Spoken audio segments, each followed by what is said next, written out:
अस्सलाम वालेकुम and welcome to DNA debate news and analysis. आज तो बहुत है और बड़ी कड़ी किस्म की होगी, क्योंकि आज जो आपने प्रोविंशियल असेंबली में जो सीन्स देखे हैं, जावेद इकबाल, इफ्तिखार अहमद और सलीम बुखारी साहब इस पर बड़ा इंटेंस बात करेंगे। लेकिन ये जो सीन्स हैं दे वर अनप्रेसिडेंटेड। कभी पूरी पाकिस्तान की पॉलिटिकल हिस्ट्री में किसी असेंबली में पुलिस कभी भी नहीं आई, वो भी आज हमने देखना था। 11:30 बजे इजलास लगना था, 5 बजे हुआ और बहरहाल हमज़ा शहबाज शरीफ चीफ मिनिस्टर बन गए। पीटीआई ने इसको टोटली बॉयकॉट किया। लेकिन इस सारे सानिया में एक और जो चीज़ है, मेरे कॉलीग्स इस पर ज़रा ज़्यादा कॉम्प्रिहेंसिव डिबेट करेंगे, ये बात करेंगे।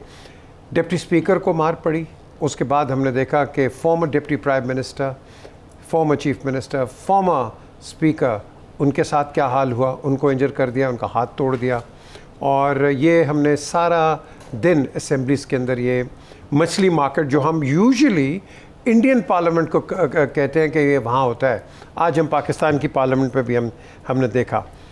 राजा परवेज़ अशरफ, इन्होंने भी अपना ओथ उठा लिया as speaker of the 22nd speaker of the national assembly. अच्छा हुआ है एंड वी मूव ऑन। अब आगे देखा जाएगा कि आपकी कैबिनेट कितनी तेज़ी से बनती है। प्राइम मिनिस्टर ने आज़ाद कश्मीर का दौरा कैंसिल कर दिया because he is got more engagement here, pressing engagements. तो ये जो देख रहे हैं, सारी जो मूवमेंट्स हैं, ये बड़ी, मैं समझता हूँ, तेज़ी से चल रही हैं। कल आपने फॉर्मर फाइनेंस मिनिस्टर इसहाक डार का इंटरव्यू सुना, वो हमने प्रोडोमिनेंटली इकॉनमी पे रखा because he is an economical expert. लेकिन उनकी जो बातें आईं वो भी आप कह लो कि बड़ी इंपॉर्टेंट थी। ये कितनी जल्दी लेके आएंगे, they have an uphill task.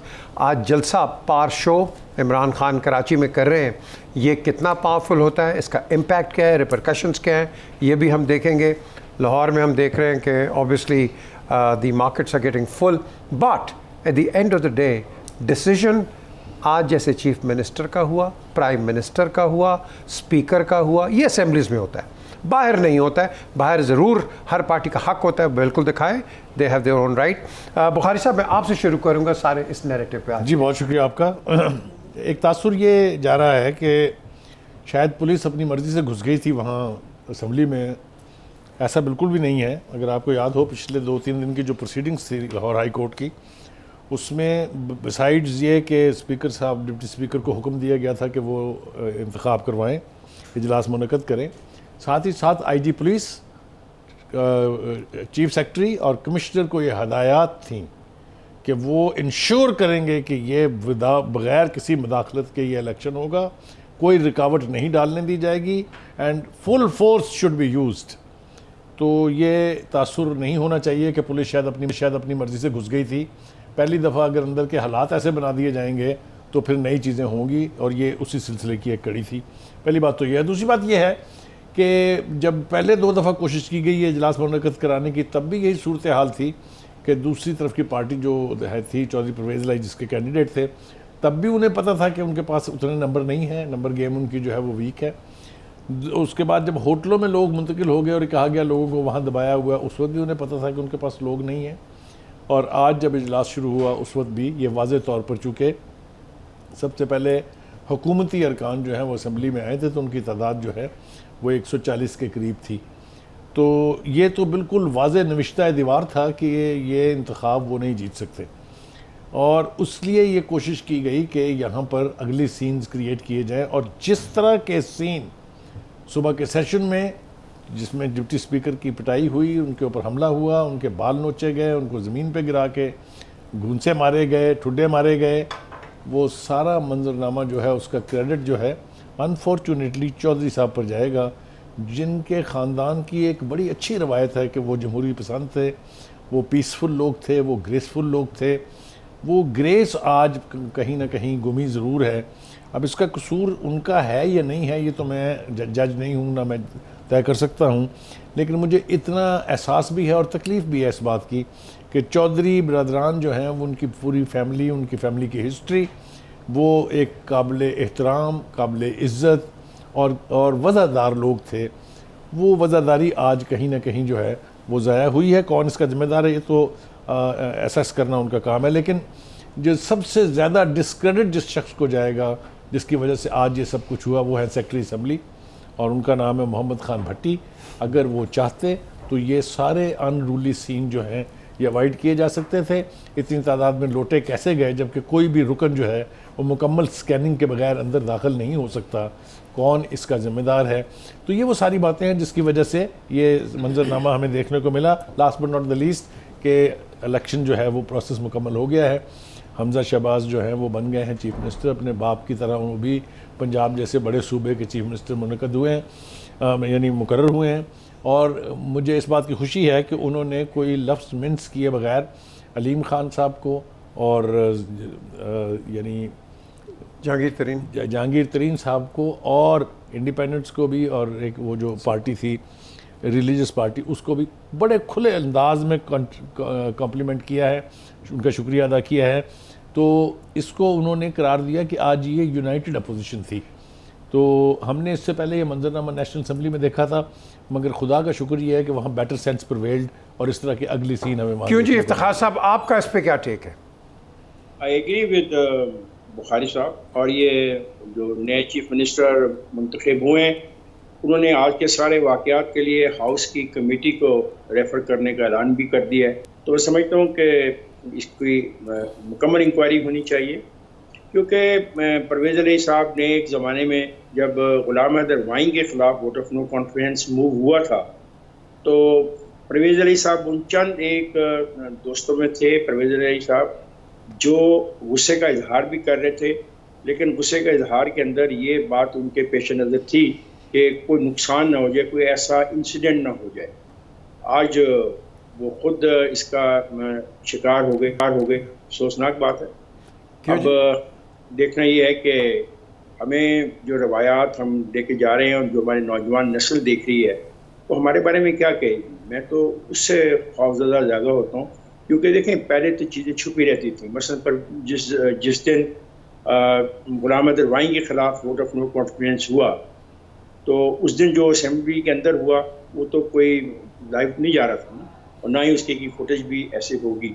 लेकिन आज जो हुआ वो अगर लाइव टीवी पे नहीं भी जा रहा था तो उसकी फुटेज हर जगह पे मौजूद थी।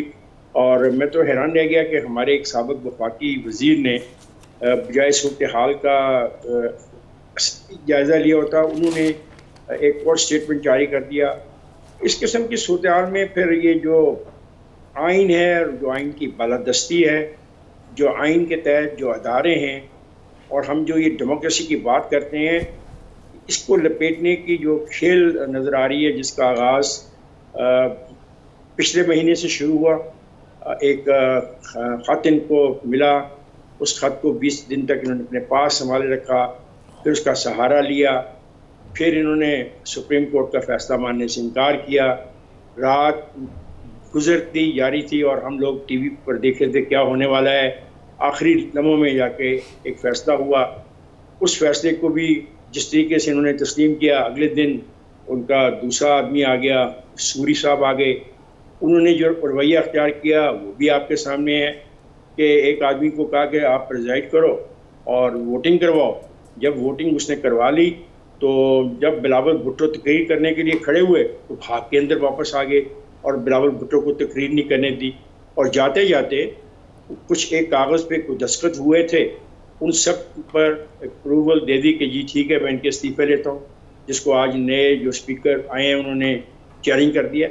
तो हमें ये देखना चाहिए कि अगर हम सब, मैं सब के बारे में कह रहा हूँ, अगर हम वाकई पाकिस्तान के आइन 1973 का एहतराम करते हैं, जमहूरी अदारों का एहतराम करते हैं, पार्लियामेंट्स का एहतराम करते हैं, सूबाई असम्बलियों का एहतराम करते हैं, उनके कवायद व ज़वाबित का एहतराम करते हैं, तो हमको बहुत मुताद रवैया अख्तियार करना चाहिए। बाकी रहा पावर शो तो बहुत देखे हैं, मैं काफ़ी उम्र का आदमी हूँ, मैंने बहुत पावर शो देखे हैं।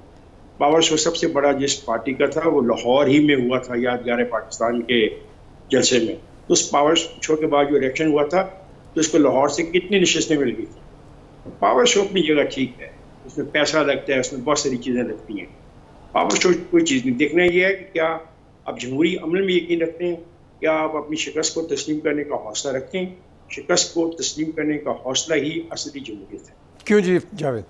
अच्छा पीजे, पिछले 6 हफ्ते से जो पाकिस्तान के पॉलिटिकल अरीना पे जो आइन और कानून के कस्टोडियन ने जिस तरह आइन और कानून के साथ अपनी मन मर्जी और मंशा के मुताबिक इक़्तिदार से चिमटने के लिए या इक़्तिदार में आने के लिए जिस तरह इस्तेमाल किया गया, तो वो मैं ये समझता हूँ कि ये एक किस्म का इंटरटेनमेंट था, जो कि मैं पब्लिक के एज ए पब्लिक देखूँ तो ये एक मतलब मैं हैरान हो जाता हूँ। एक ख्वाब नज़र आता है कि जिन लोगों ने कानून और आइन के तहफ़्फ़ुज़ का हलफ उठाया होता है, वो कानून और आइन को ऐसे अपनी मर्ज़ी के लिए इस्तेमाल करते हैं कि उसको बाकायदा एक एंटरटेनमेंट इंडस्ट्री बना देते हैं। जैसे आज एक शुगल लगा हुआ था, तमाशा लगा हुआ था असम्बली के अंदर, एक दूसरे को ऐसे लोटे मार रहे थे, ऐसे एक दूसरे को जदोकोब कर रहे थे। पाकिस्तान की मतलब आईनी हिस्ट्री में इस तरह पुलिस का आना, चाहे जिसने भी बुलाया, चाहे प्लान करके बुलाया गया, बुलाया तो आफ्टर ऑल ये पार्लिमानी लीडर्स ने है ना, तो बदकिस्मती है ये। नहीं, लेकिन आप इसको साथ पार्लियामेंट्री फेलियर नहीं कहेंगे? मैं आ रहा हूं उस पर, देखिए। और उसको हमारी आने वाली जनरेशन जिसकी तरफ इफ्तिखार साहब, मैं इनका जवाब दे देता हूं, जो इफ्तिखार साहब जिसकी तरफ इशारा कर रहे थे, हम उनको क्या सबक दे रहे हैं? बात यह है कि हम जमहूरियत में रहना भी चाहते हैं, बदकिस्मती क्या है, हम जमहूरियत में रहना भी चाहते हैं, जमहूरियत के समरात से फ़ायदा भी उठाना चाहते हैं, लेकिन हमें वो जमहूरियत पसंद है जो हमें सिर्फ इक़्तिदार में रहे। इमरान खान ने जिस तरह 6 हफ्ते में, देखें, पाकिस्तान के मुआशरे को, पाकिस्तान की कौम को जिस तरह डिवाइड किया, जिस तरह इस हद तक पोलराइज्ड कर दिया कि आज जिसको हम क्लेम करते थे चौधरी परवेज इलाही कि मेरी पूरे सूबे में रिश्तेदारी हैं, ख़ानदान की रिश्तेदारी हैं, आज वही दस्तों गिरबान हुए थे। ये है वो चीज़ जिसकी तरफ आपकी सियासत जा चुकी है। बदकिस्मती क्या है कि जमहूरियत के लिए जिस तरह हुक्मरानी ज़रूरी है, उस तरह अपोजिशन का भी होना ज़रूरी है। दोनों एक ही गाड़ी के पहिए हैं। अगर ये दोनों इकट्ठे मिल के अपनी असम्बली की हिफाजत नहीं करेंगे, इसकी इज्जत नहीं करेंगे और इधर अवाम के लिए काम नहीं करेंगे, तो फिर वो बात वो आ जाती है बार बार अदालतों की तरफ। फिर अता तारड़ जैसे बंदों का आज क्या प्रेस कॉन्फ्रेंस थी, कुछ 4 साढ़े 4 बजे, जी अदालतें सू मोटो एक्शन ले। ओ भाई बस कर जाओ अदालतों का सहारा लेने। 1-12 बजे तक आपने अदालत खुलवा कर जो कटा खोला वो तो बंद कर लें। एक नई अदालत की तरफ आप ले जा रहे हैं। असम्बली के मामलात को असम्बली में सेटल करें। जिस तरह मैं समझता हूं डिप्टी स्पीकर को हाई कोर्ट ने रिस्पॉन्सिबिलिटी दी थी, चाहे लड़ाई हुई, चाहे पुलिस आई, चाहे कुछ भी हुआ, चाहे परवेज इलाही साहब जख्मी हुए, लेकिन उन्होंने आइन और कानून के दायरे में रह के अपनी जिम्मेदारी पूरी करके पूरा अपना कंप्लीट करके चीफ मिनिस्टर बना दिया। This is how our democracy should work. हमें हर तरफ कभी उस सहारे की जरूरत की तरफ नहीं देखना चाहिए, ना कभी उस सहारे की। हमें अपने अदारों पे, अपने आप पे, अपनी असम्बली पे, अपनी पावर्स पे, अपनी अथॉरिटी पे गिरफ्त होनी चाहिए। बुखारी साहब, ये खान साहब ने भी इस पर थोड़ी बात की है। मैं एक पॉइंट यहाँ पे कहना चाहता हूँ। जी जरूर। ये सानिया हुआ जहाँ पे मुझे दुख है कि जो चौधरी साहब को देखना पड़ा और चौधरी साहब को फेस करना पड़ा, वहाँ पे राजनपुर में मज़ारी ट्राइब इकट्ठा हो गया था। अब आप तसव्वुर करें, खुदा न खास्ता उस ट्राइब को कोई भी उकसाने वाला वहाँ होता तो फिर क्या एक नई खेल शुरू हो सकती थी। ये आपने जो अभी बात की है, इसी ये this is the very thing. अब वो कहते हैं ना, पुश कम्स टू क्रंच, और एक बात भी हो रही है, इन्होंने इनके साथ भी हुई है किसी की, अभी हेडिंग टूवर्ड्स दैट कि जहाँ 190 आ जाए कहीं, अल्लाह ना करे। देखिए, गुजारिश ये है कि मैं थोड़ा सा इससे इख्तलाफ रखता हूँ। अदालतों का जो जिक्र हुआ है यहाँ पर अभी, जिस तरह से जावेद साहब ने किया है जिक्र, ये बताइए कि अदालतों के पास गए कौन थे? पार्लियामेंटेरियन। अदालतों के पास गए क्या लेने थे कि जनाब आप हमारा इलेक्शन करवा दें। अदालतों के पास से मिला क्या उन्हें? उन्होंने कहा कि जी बिल्कुल आप इलेक्शन करवाएं। अब आप मुझे ये बताएं कि अगर वो अदालतें ना हों और ना करें एक्ट, तो फिर किसके पास जाएं? अमेरिका के पास जाएं, फिर बरतानिया के पास जाएं, हिंदुस्तान के पास जाएं? मुझे ये लॉजिक समझ नहीं आई बिल्कुल भी। ये कोई बात नहीं है कि अंदर तो अदालतें डिप्टी स्पीकर को एक मिनट रुके, तो आज मामला इतना खराब ना होता। आपको मेरी बात सुननी पड़ेगी, चुप करें आप। देखें, गुजारिश ये है कि डिप्टी स्पीकर को मार पड़ रही है, लोटे चल रहे हैं, असेंबली पर कब्जा है, तो कौन आएगा फिर इसके तो अंदर अदालत मुदाखलत का करने काम के तो लिए? नहीं है ये। अदालत का काम है ये नहीं बुखारी साहब, थोड़े अदालत आप का इसके काम ऊपर नहीं, बात करें। असेंबली के मामलात में अदालत का काम नहीं बनता। When constitution is violated, it is the court who तो फिर एक जज को अदालत असेंबली में बिठा चलिए, दें, ये तो असेंबली आप- के स्पीकर ये के तो आप साथ, बेतुकी ताकि बात- जिधर मसला हो तो उधर ही जज फैसला ये करे और मामला चलता जाए। बिल्कुल बेतुकी बेमानी बात कर रहे हैं आपकी, इसकी कोई बेसिस नहीं है, इसका कोई आर्गुमेंट नहीं है। जी इफ्तिखार। बुखारी साहब और जावेद साहब, बुखारी और जावेद साहब, बिल्कुल ये आइन के तहत बनने वाली अदालतों ने ही फैसला करना ने अब क्या हो, ये कोई बात जब एक क्राइसिस क्रिएट हो जाए तो मैं इस आर्टिकल का सहारा लेना कि असेंबली के मामलात में मुदाखलत नहीं हो सकती, ये कोई वजह नहीं बन सकती। खुदा न खास्ता आज मुजाहिरी साहब को कुछ हो जाता तो मेरे दोस्त, आप जो रद्द-ए-अमल उस वक्त आना शुरू हुआ था 11, साढ़े 11, 12 बजे तक, वो कोई खुशगवार रद्द-ए-अमल नहीं था। और आज परवेज़ अली साहब को कुछ हो जाता इससे ज़्यादा, तो वहाँ से जो रद्द-ए-अमल आना था गुजरात से, वो भी कोई खुश नहीं होता। और अगर ये दूसरे फरीक के किसी आदमी को ज़्यादा चोट लग जाती तो वो रद्द-ए-अमल भी कोई हमारे लिए काबिल कबूल नहीं था। तो अदालतों को एक जगह पे आके ये इफ्तिखार साहब, मैं इख्तलाफ नहीं कर रहा, मेरे कहने का मकसद है कि आप हर चीज के लिए बार बार अदालत की तरफ क्यों देखते हैं? ये अदालत कौन है? बाहर बैठे हैं, ही इज नॉट पार्लियामेंटेरियन। इस पे ना वो असेंबली के हैं, वो बाहर बैठे स्टेटमेंटें दे रहे हैं। चलें जी, हम एक Who is ब्रेक की he? तरफ चल रहे हैं और ब्रेक के बाद वापस आते हैं। Javed Iqbal has a very important point, but then so do the others. ये ज़रा सुनते हैं सारा कुछ इस ब्रेक के बाद।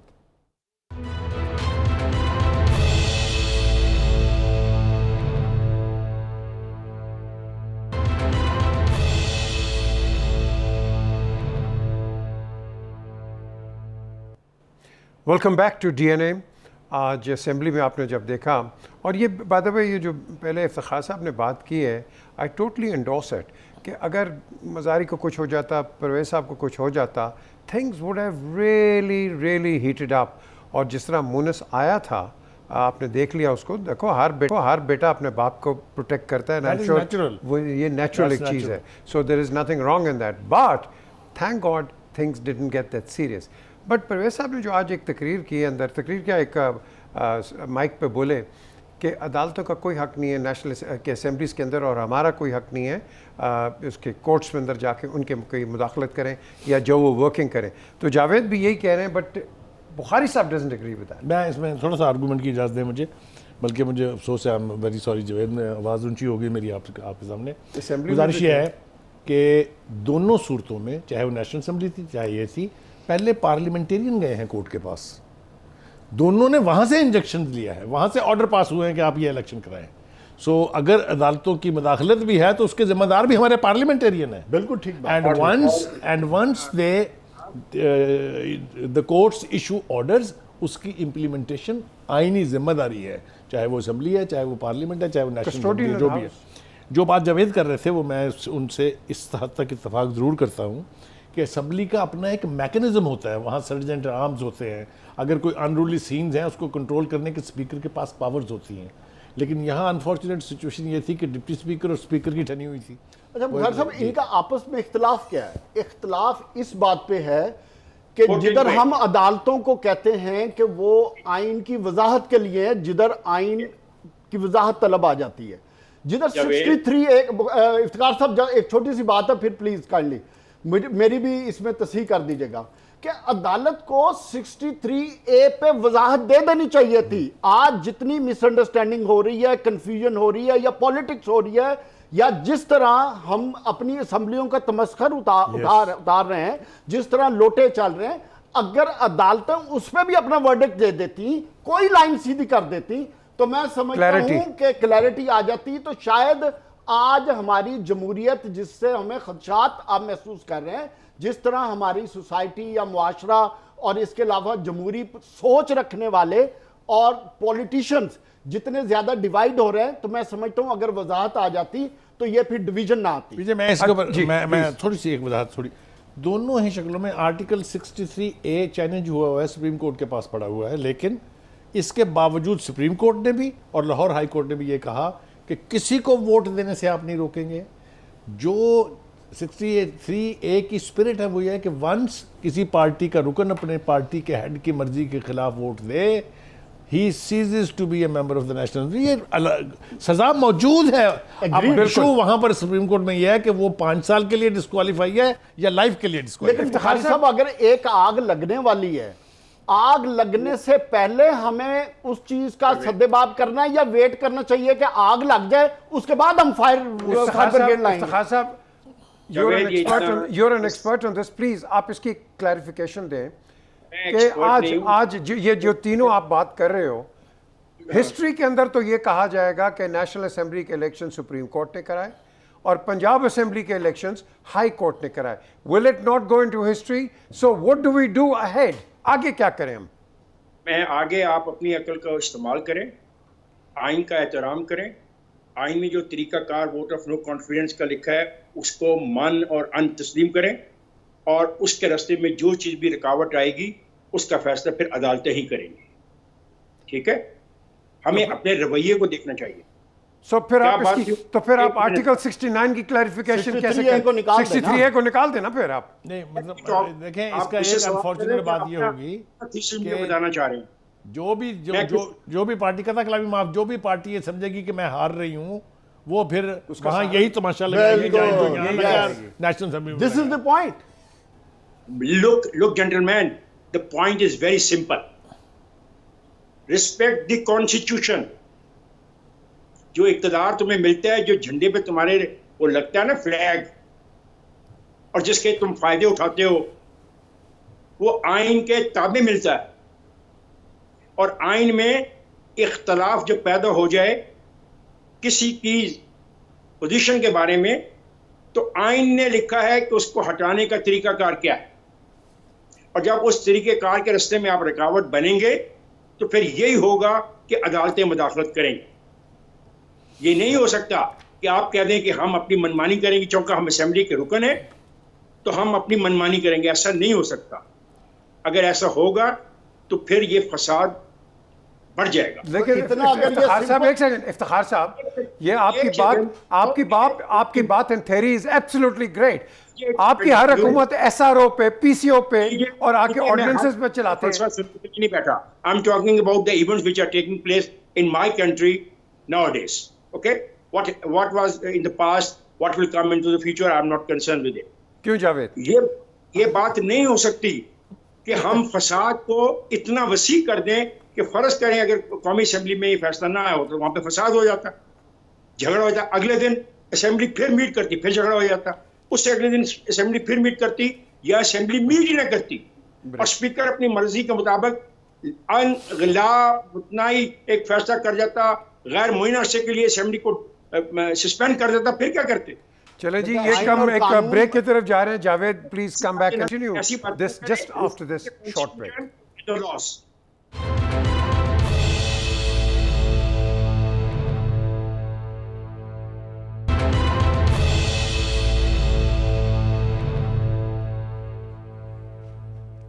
Welcome back to DNA. और डीएनए में जब ये प्रोग्राम शुरू हुआ तो मैंने उस वक्त भी कहा था, जो कि बाद में इफ्तिखार अहमद साहब ने इसको एंडोर्स किया, जलसे बड़े हैं। हमने भुट्टो साहब के देखे, अयूब खान के देखे हैं जब बच्चे थे, और कईयों के देखे हैं आपने जलसे। लेकिन at the end of the day whatever has to happen under the ambit of the constitution. कईयों को बुरा लगता है, लेकिन दैट इज़ द रियलिटी। इस रियलिटी को हम डिनाई नहीं कर सकते। अब आप देखें कि इस वक्त कराची में जलसा है, आप देख लें कि जो लोग दिखाए जा रहे हैं ये लोग होते हैं, कई बाई स्टैंडर्ड्स भी होते हैं, कई सपोर्टर्स भी होते हैं, कई ये देख लें आप, आई मीन ये जो फुटेज है। क्यों जी बुखारी साहब, व्हाट डू यू थिंक? कोई डाउट नहीं है इसके बारे में। उनका जलसा जो पेशावर का था वो बहुत बड़ा था, और ये भी कराची की तारीख का बड़ा जलसा होने जा रहा है। और ये पहली दफ़ा नहीं है। अगर आपको याद हो 30 अक्टूबर 2011 को जो जलसा किया था इमरान खान ने बाकायदे ये अपने मिंटो पार्क में, यादगार पाकिस्तान पे, वो भी छोटा जलसा नहीं था, वो भी तारीख लिखी गई थी।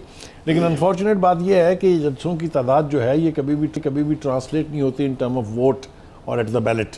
तो वो एक अलग प्रोसेस है, वो एक अलग उसके नतीजे सामने आते हैं। ये अच्छा, ये प्रेशर डालेगा ऑब्वियसली जी, प्रेशर। ये मतलब है, ये तो हो ही नहीं सकता कि with an opposition of the size of PTI in the national assembly as well as in the provincial assembly वो प्रेशर ना डाले। मुझे तो हैरत इस बात पे है कि इस्तीफे दे के मैदान खुला छोड़ दिया कि हुकूमत अपनी मर्जी से जो मर्जी कर ले, जो मर्जी कानून पास कर ले। मेरे ख्याल से उनको रहना चाहिए था वहाँ, और इतनी तादाद में जो अपोजिशन होगी वो हुकूमत से ज़्यादा स्ट्रांग होती है हमेशा। ये आप सबने देखा होगा, आपने देखा ब्रिटिश पार्लियामेंट में क्या होता है। Very true. सो मैं फिर कहूँगा कि मैदान नहीं छोड़ना चाहिए था। अंदर इनसाइड एंड आउटसाइड का प्रेशर, अगर दोनों प्रेशर होते तो जावेद आप खुद बिल्कुल सोचें ठीक क्या बात। लेकिन जावेद, एक और जो चीज़ है, मैं भी इफ्तिखार साहब पे जाता हूँ कि एक हफ्ता छोड़ने के बाद ये जो प्रेशर शो आपने दिखा दिया है। देखिए, मैं एक बात पहले भी की थी कि हर पॉलिटिकल पार्टी की अपनी स्ट्रेंथ होती है, अपनी स्ट्रेटजी होती है, और वो उसके मुताबिक ही अपनी मुस्तकबिल की पॉलिसी को वज़ा करके अपने टारगेट अचीव करते हैं। और नो कॉन्फिडेंस मूव के बाद मैं समझता हूँ कि अभी शुरुआत है। जिस इमरान खान को हम जानते हैं और जिस इमरान खान को दुनिया जानती है, वो एक ज़िद्दी आदमी है और अनापरस्त आदमी है, और वो अपनी अना और जिद में हर चीज को भूल जाते हैं। सर, वो जिद्दी अब वो उनकी कौन एक है? सेकंड ना, वो भी जिद्दी है। बदकिस्मती कह लें या खुशकिस्मती कह लें इमरान खान की, कि उस जिद और अना में जो वो बयानियां लेकर चल रहे हैं, तो वो बयानियां उनका तकवीत पकड़ता जा रहा है। अच्छा, उसमें खूबसूरती क्या है कि Imran Khan has nothing to lose, और इस वक्त जिस जगह पे बैठे हैं, he is not vulnerable for anything, क्योंकि अब अपोजिशन में है, जो कुछ लूज करना है इक़्तिदार ने लूज करना है। अब जो गलती इक़्तिदार वाले करेंगे वो इमरान खान की बेनिफिट में जाएंगे, कैश करेगा। अभी तक इमरान खान ने 2 बयानिए लिए हैं जो अवाम में चलते जा रहे हैं। आज तीसरा बयानिया भी आ जाएगा कि मरूसी सियासत का। आप देखिएगा, अभी इमरान खान की तकरीर नहीं हुई है, इस तकरीर में तीसरा बयानिया आ जाएगा मरूसी सियासत का।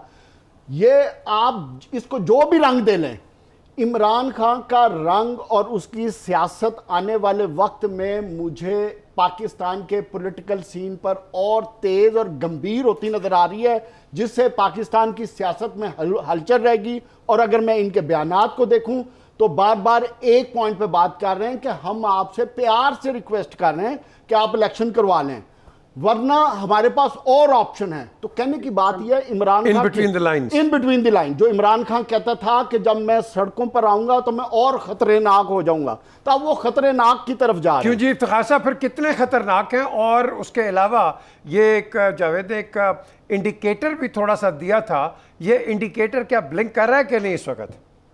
कौन सा इंडिकेटर?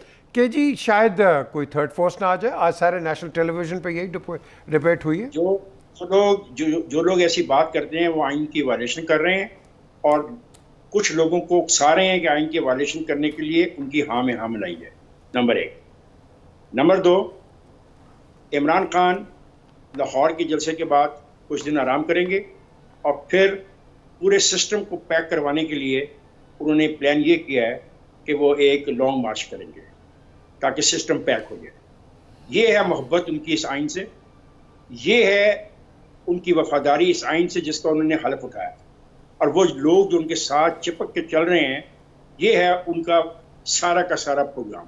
मरेगा कौन? किसी गरीब का बच्चा। बिल्कुल ठीक कहा इफ्तिखार साहब आपने। प्लीज, आपने बोला, मैं नहीं बोला। मरेगा कौन? किसी गरीब का बच्चा। नुकसान किसको होगा? हमारे कॉन्स्टिट्यूशनल फैब्रिक। इस कॉन्स्टिट्यूशन को धचका लगेगा। बर्दाश्त कर जाएगा अब ये कॉन्स्टिट्यूशन?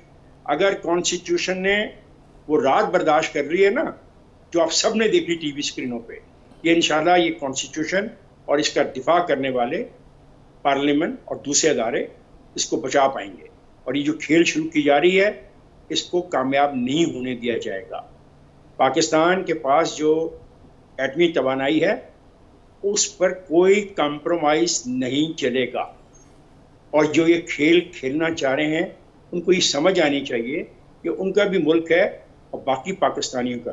इफ्तिखार साहब, आप क्या कह रहे हैं कि ये न्यूक्लियर एसेट्स पे कोई कॉम्प्रोमाइज होगा इस जलसे के साथ? मैंने कुछ नहीं कहा, आप मेरे लफ्ज़ों को अपने लफ्ज़ मत दीजिएगा।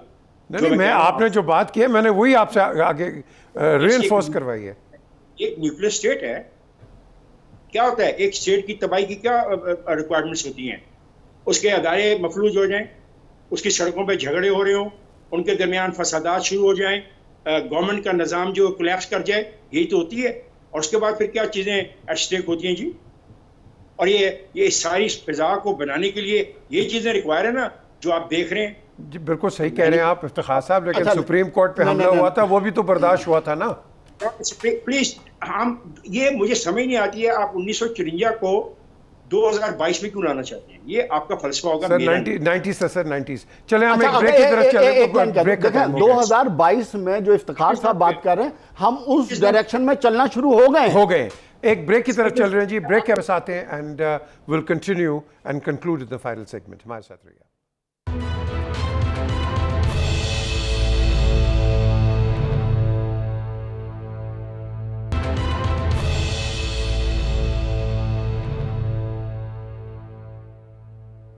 Welcome back to DNA. Break में काफ़ी सीरियस डिस्कशन हुई है, ऑब्वियसली उसको हम एयर नहीं कर सकते, लेकिन at the end of the day ये जो अभी हमने जलसे की हमने ब्रीफली बात की है, व्हाट डू यू फोरकास्ट? देखिए, मैं आपको ईमानदारी से बताऊं कि जितने आदमी और जितनी आवाम इस वक्त उनके जलसों में आ रही है, ये मेरे ख्याल से इमरान खान को फर्दर इनकरेज करने के लिए कि वो एक कैंपेन जो है लार्जर स्केल के ऊपर लॉन्च कर दें, वो उस मतलब है। मैं तो ईमानदारी से समझता हूँ, मेरा नहीं ख्याल था कि कराची में इतने लोग जो हैं वो आएंगे उनके जलसे में, और अब आगे लाहौर का चैलेंज जो है वो उनको दरपेश है। लाहौर में भी अगर वो इतना ही बड़ा जलसा कर लेते हैं तो फिर उनका वो जो ख्वाब है कि मैं लॉन्ग मार्च लेके और इस्लामाबाद में जाके धरना दूंगा, वो फिर ट्रांसलेट इनटू रियलिटी होता हुआ दिखाई दे रहा है। एक बात तो ये है। दूसरी बात ये है कि हम ये पहले कह चुके हैं कि जलसों की जो अटेंडेंस होती है ये कभी भी ट्रांसफॉर्म नहीं होती इनटू वोट्स, लेकिन उनका जो बयानिया है, चाहे वो इंटरनेशनल लेवल के ऊपर है थ्रू द सोशल मीडिया या पाकिस्तान के अंदर है थ्रू द नेशनल मीडिया, जो कुछ भी है इस वक्त लगता ये है कि उनको उनके बयानिए को पजीराई हासिल है। अब देखना ये है कि वो इस पजीराई को इस्तेमाल कैसे करते हैं। क्या वो हुकूमत के ऊपर जल्दी इलेक्शन के लिए प्रेशर डालेंगे? अगर तो फोकस ये है तो मैं समझता हूँ ये जमहूरियत की स्पिरिट के मुताबिक कोई गैर जमहूरी इकदाम नहीं है। लेकिन जैसा मैंने कहा कि आने वाले दिनों में नेक्स्ट फ्यू डेज में Imran Khan will have to decide the direction, सिमत जो है वो मुतय्यन करनी पड़ेगी कि उन्होंने अल्टीमेटली अचीव क्या करना है। अच्छा इफ्तिखार साहब, ये DGISPR की जो आप कह रहे हो उनका जो नैरेटिव था, उनकी ऑब्जर्वेशन, अब ये उसके बाद ये अब एक जलसा इनका हो रहा है, what do you think will be the outcome? Do you think आपकी फोरकास्ट के अंदर ये भी इनका कोई रेफरेंस दिया जाएगा या नहीं? मैं नहीं जानता DGISPR का रेफरेंस दिया जाएगा नहीं। मैं ये जानता हूँ जहाँ बुखारी साहब ने बात खत्म की है, मैं उससे आगे जानता हूँ। बुखारी साहब, ये बड़ा इम्पोर्टेंट सवाल है कि एक शख्स अगर फौरी इंतखाबात चाहता था तो बतौर प्राइम मिनिस्टर ऑफ पाकिस्तान उस ये रास्ता भी था, मौजूद था, ठीक, बाइज्जत रास्ता भी था जाने का, इलेक्शन अनाउंस करने का, केयर टेकर सेटअप को बनाने का। फिर ये सवाल भी उठेगा तारीख में कि ऐसा उसने क्यों नहीं किया। क्या ऐसा किसी तयशुदा मंसूबे के तहत नहीं किया? और उस मंसूबे के बाद सेकंड पार्ट ऑफ द मंसूबा ये हुआ कि अंडर्स इतनी क्रिएट कर दो कि जो लोग इक़्तिदार में हैं उनको फोर्स कर दो कि वो इलेक्शन कराएं। चलें जी, फिर let us feel what will happen in Khyber Pakhtunkhwa. कल इस्तीफे दिलवाए वहाँ से, और मैं मुमकिन तौर पर मुझे नज़र आ रहा है ये दिलवाएगा। जब ये लाहौर को क्रॉस करेगा और कामयाबी इसकी कम होती इसको नज़र आएगी तो ये वहाँ से इस्तीफे दिलवाएगा। ओके, मुमकिन आज रात वो मुतालबा आज कर दे कि जो सिंध की असेंबली में मेरे PTI के लोग बैठे हैं वो इस्तीफे दे दें, और फिर फाइनली पंजाब से दिलवाए जाएंगे। ये होगा first phase of this project, ठीक है। लेकिन इसमें एक प्रॉब्लम आएगी, जो प्रॉब्लम आज शुरू हो गई है। जो नया स्पीकर कौमी असेंबली का आया है, उसने जिन लोगों ने इस्तीफे दिए हैं उनको क्या तलब करना शुरू कर दिया कि आके इन इस्तीफों के बारे में अपनी मुझे बताएं कि आपने विलिंगली दिए हैं या किसी ने कहा दो। नंबर एक। नंबर दो, इस सारी खेल के रिजल्ट में वो ये चाहता ना कि अगर इमरान खान नहीं तो फिर कुछ भी नहीं। ये सोच खतरनाक है, ये अप्रोच खतरनाक है। आपको पता है वो बादशाह की बात करता रहा कि मेरे पास ताकत होनी चाहिए सऊदी अरब की तरह, मेरे पास पावर होनी चाहिए चाइना के लोगों की तरह की, ताकि वो लोगों की गर्दनें काट सके। कहता रहा या नहीं कहता रहा, तो आपकी मर्जी है, मैं तो नहीं रोक सकता उसको। अगर इतनी ताकत आ जाती है तो सारे के सारे जो चेक पॉइंट्स हैं उनको क्रॉस करके आगे चला जाता है। तो चले मैं टाइम थोड़ा रह गया जी। अच्छा, इफ्तिखार साहब ने बड़ी खूबसूरत बात की कि इमरान खान ने जो आज असम्बली इलेक्शन की डिमांड कर रहे हैं, जब उनके पास टाइम था तब क्यों नहीं किया। असल में इस वक्त जो भी पॉलिटिकल अरीना पे लोग मौजूद हैं, मुझे ये सारे ही मुनाफिक नज़र आते हैं।